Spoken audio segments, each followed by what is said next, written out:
Ya pemirsa, selamat pagi. Assalamualaikum warahmatullahi wabarakatuh. Hari keempat di bulan September 2024. Hari ini Rabu 4 September 2024. Tidak terasa tahun 2024 ini akan berakhir dalam hitungan bulan ya. Nanti pembahasan lanjutan mengenai apa yang saya sampaikan semalam dalam Chatterbox In-Depth mengenai negara kemunafikan Republik Indonesia akan kita lanjutkan dalam beberapa waktu yang akan datang. Termasuk nanti kesimpulan akhirnya akan ada insya Allah di tayangan Sunday with James Cohen Smith Windsor minggu besok tanggal eh, tanggal 8 September 2024 insya Allah ya, doakan ya, karena memang cukup menarik ya bahasan tentang manusia Indonesia yang dinilai yang berkata Mokhtar Lubis itu munafik, hipokrit gitu ya. Tapi pagi ini kita pengen membahas tentang apa yang menjadi sorotan belakangan ini. Ya sebenarnya saya sudah nahan-nahan banget pengen ngomong ini, tapi akhirnya harus saya buka juga. Jadi gini, ini sebenarnya masih bagian dari apa yang menjadi pembahasan Chatterbox In-Depth semalam, yaitu jadi gini, Indonesia ini kan terkenal sebagai negara dengan penduduk mayoritas beragama Islam terbesar di dunia. The biggest Muslim majority country in the world. Betul kan? Iya. Nah, akan tetapi kontradiksinya tuh banyak banget. Di satu sisi,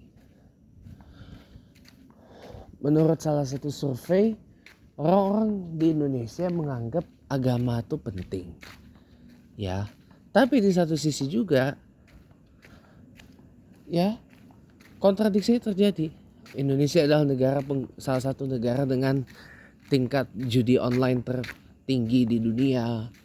Terus juga konsumsi minuman beralkohol di Indonesia juga termasuk salah satu yang tertinggi di dunia. Kemudian kasus narkotika di Indonesia juga salah satu yang tertinggi di dunia. Dan juga kasus korupsi di Indonesia juga termasuk salah satu yang tertinggi di dunia. Ya. Nah ini kan berarti ada kontradiksi dong. Antara orang yang menganggap banyak orang di Indonesia mayoritas menganggap agama itu penting, tapi di satu sisi kok malah sebaliknya. Ya. Di satu sisi semenjak peristiwa 212 itu tingkat kesadaran orang untuk berislam secara kafah gitu ya. Tingkat religiositas masyarakat, terutama masyarakat Islam Indonesia tinggi gitu ya. Mulai tinggi. Ini kan bagus ya. Artinya kan orang-orang mulai kembali mempelajari tentang agama Islam. Orang-orang mulai berusaha untuk berislam secara kafah sesuai dengan syariah yang berlaku gitu ya dan sebagainya. Ya. Orang mulai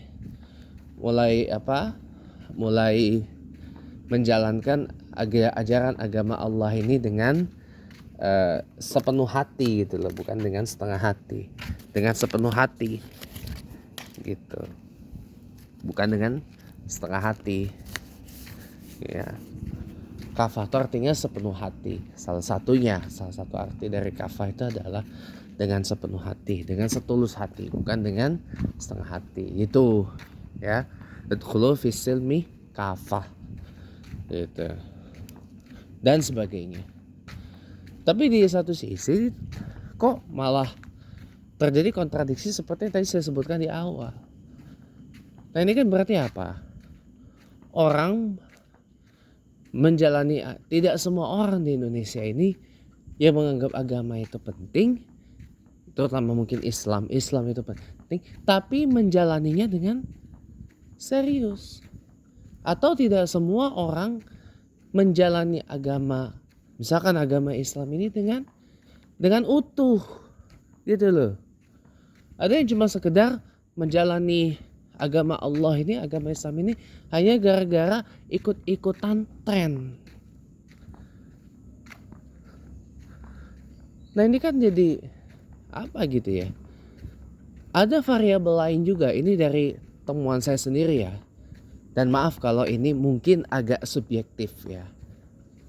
Kalau saya lihat tren orang-orang yang mengatakan dirinya dalam tanda kutip berhijrah gitu ya, malah justru kalau saya nilai secara subjektif ya, ini adalah hal yang mendowngrade Islam itu sendiri. Kenapa? Makin kesini saya lihat bukan orang itu justru makin baik gitu. Hijrah atau hijarah itu kan artinya berpindah. Harusnya kan berpindah atau berubah dari yang tadinya jelek, tadinya tidak bagus ya kan, menjadi orang yang lebih bagus lagi, orang yang lebih baik lagi, orang yang harusnya lebih oke lagi lah Islamnya gitu. Tapi enggak, ini malah mengutuk orang yang belum berhijrah, ngancam-ngancam, kamu kalau tidak pakai jilbab nanti kamu masuk neraka, kamu nanti kalau pakai celana, kamu kalau celanamu ya berisbal menutupi mata kaki, kamu sombong, kamu masuk neraka. Jadi masih masih sibuk dengan urusan surga dan neraka. Urusan surga dan neraka itu aja.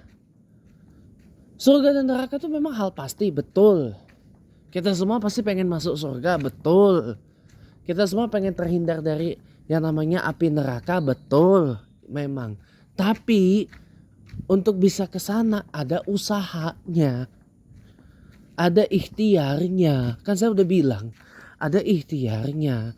Bukan dengan cara mempuritankan kita berislam, enggak. Makanya saya lihat makin kesini, saya lihat orang-orang itu mencoba makin puritan dalam beragama Islam itu. Tidak salah, puritannya tidak salah, tapi caranya. Bukan salah puritannya, caranya yang salah. Orangnya yang gak paham apa itu puritan itu, puritanisme itu. Ya, puritan itu artinya murni. Bukan berarti kalau puritan itu harus menjauhi ajaran produk kafir gitu ya. Ya nggak gitu juga. Ya nggak gitu juga, bos. Ya, nggak begitu juga teman-teman semua. Ya, nggak gitu juga. Malah Rasulullah SAW itu mengajarkan kita umat Islam ini inklusif, terbuka untuk semua,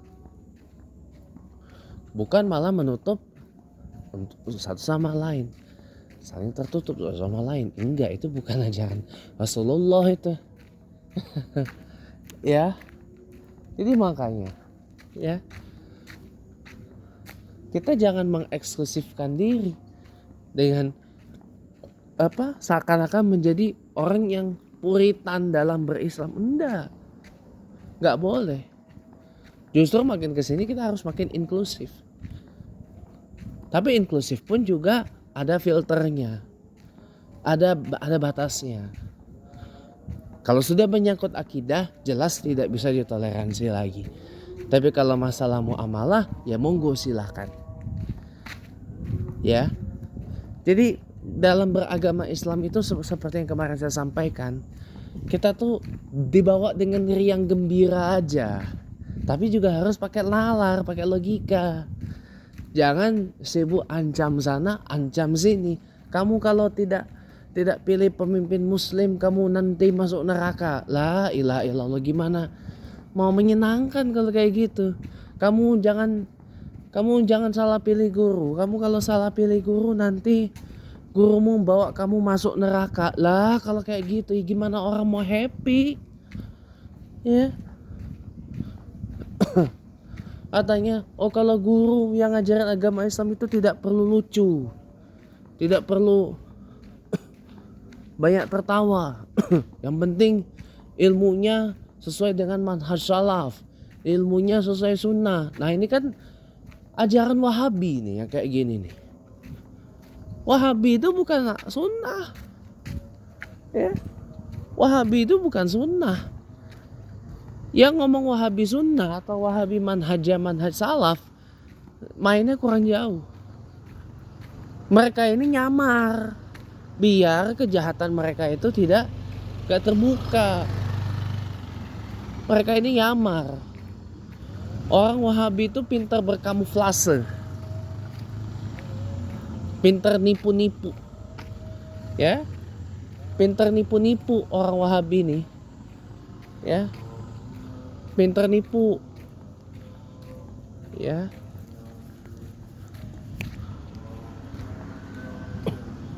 Kalau nggak nipu nggak Wahabi namanya. Orang Wahabi itu orang tukang tipu, nipu-nipu mereka itu.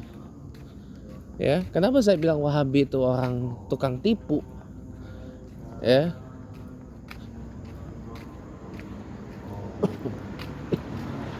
Karena mereka mengaku dirinya sunnah, padahal mereka tidak ada sunnahnya sama sekali. Banyak ngarangnya. Mereka ngakunya manhaj salaf. Tapi mendoakan para leluhur kita, mendoakan para pendahulu kita di kuburan itu dianggap sebagai hal yang haram.